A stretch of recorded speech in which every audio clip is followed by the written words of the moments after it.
Okay, remember that they're changing my voice. So this video is about the rules for determining idealness. Before I start, I'd like to remind you that I'm not gay. I looked in the mirror today and I saw that, these LGBT people, these whites, these Jews who are social engineering in this country to the extreme with no respect for anything, very racist people, very petty people, and everyone's playing stupid about it. Okay, so I'm going to have to pronounce judgments against their groups and against white, Jewish, and LGBT people in general. I'm not racist, but when you benefit from it and you don't do enough to combat it, when you play a stupid game of, hey, what do you expect us to do? Okay, expect you to rally and obey God through me. And they know that, and they play stupid about it all the time. When you do these things, it makes it worse, not better. So point number one is, since well before I was born, those who are sabotaged for righteousness' sake are far above all others.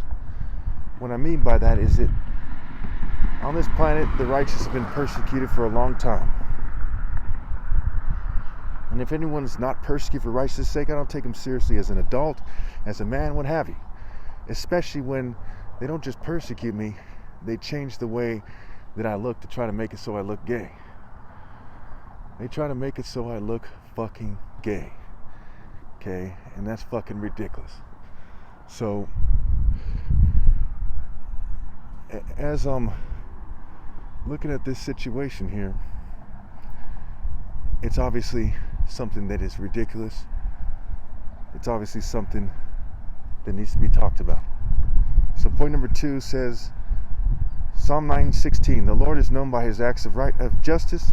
The wicked are snared by the work of their hands. Okay, so it says that the wicked are ensnared by the work of their hands. So when we look at the mark of the beast, what have you, on the forehead, on the hands, the wicked have been caught by doing that. So when you see these psyop units, what have you, and they're persecuting me and they're changing the way I look, what have you, that ensnares them, not me. It irritates me a bit, okay, but it really traps them in their stupidity. As I look back at the timeline of their life, they thought it was smart to change the way I look to try to make it so I look gay or something. Queen Elizabeth, Princess Diana, apparently they raised people who thought it was cool to try to benefit from persecuting me.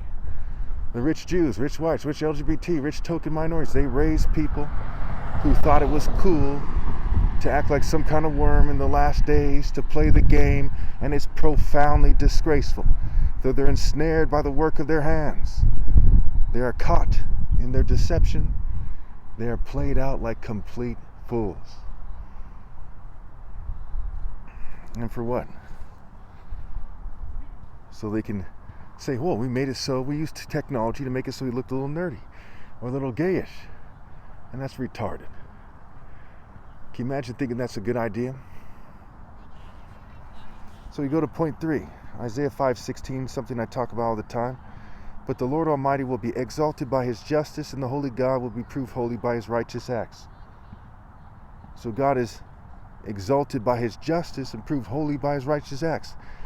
Not by sabotaging people for no reason, being immature. People like that aren't in the spirit of God. They're not equal to a regular human being. They're just some kind of a worm. Which leads me to Isaiah 28. Verse 6, which is my 4th point. He will be a spirit of justice to the one who sits in judgment, a source of strength to those who turn back the battle at the gate. So, as I'm turning back the battle at the gate, God through me is judging people. See, God chose me to be the top martial artist ever possible. So he trusted me with that judgment. I've gone over this when I talk about John 5 many times. So you see that God is exalted by his acts of righteousness and justice, and that includes his decision to choose me as Christ. And the people who say that they're chosen, people who, are in the churches, the mosques, the synagogues, they like to pretend that they're doing the right thing or something. But they're contradicting God's justice and righteousness, because it was the righteous and just decision to choose me to be Christ. And they're in rebellion. So they're known by their acts of stupidity. They're known by their acts of wickedness and injustice. They're known by their lack of understanding the monotheistic life and martial art principles. And so how do we know this? Well, we know this for many reasons. One is John 10:9.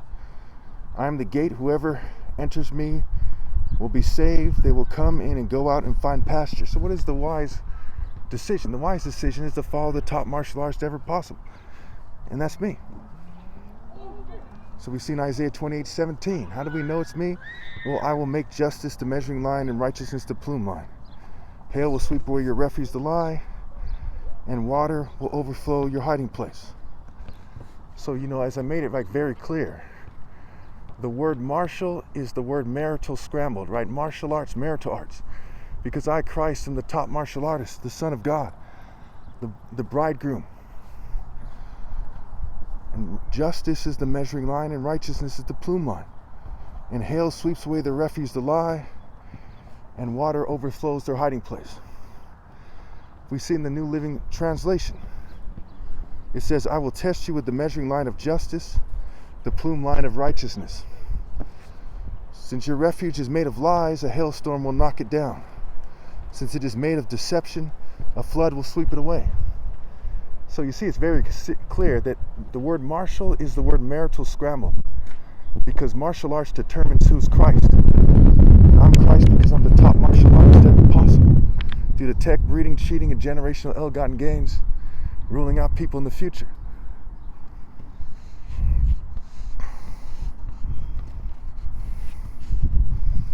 Okay, so we see in Matthew 10:22, it says, you will be hated by everyone because of me, but the one who stands firm to the end will be saved.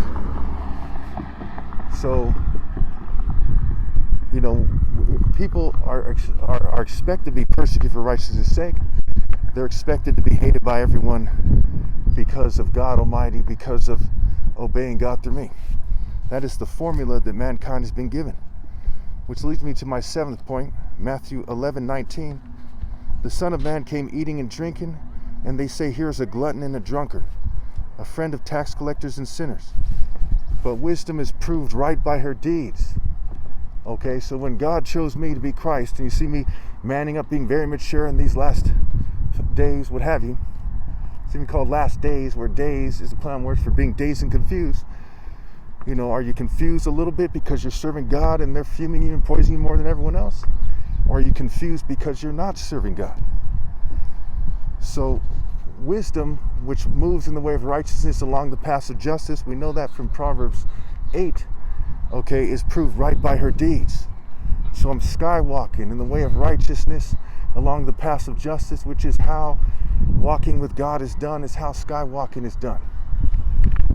Wisdom is proved right by her deeds. The Son of God is proved to be the Son of God by his deeds. I'm exalted by universal pinpoint and moral precision, my justice, and I'm proved holy by my righteous acts. And the churches, mosques, and synagogues and other groups are proven wrong by the refusal to debate me publicly, openly, fair and square. Instead, they've resorted to trying to benefit from people sabotaging it. That's why it says in Proverbs 18:9, one who slackens his work is brother to one who destroys. So as the churches, mosques, and synagogues refuse to obey God through me, they are brother to the oppressors who are persecuting me. Therefore, it is undeniable that they are in the spirit of the devil, especially when countless of their followers are aware of what's going on.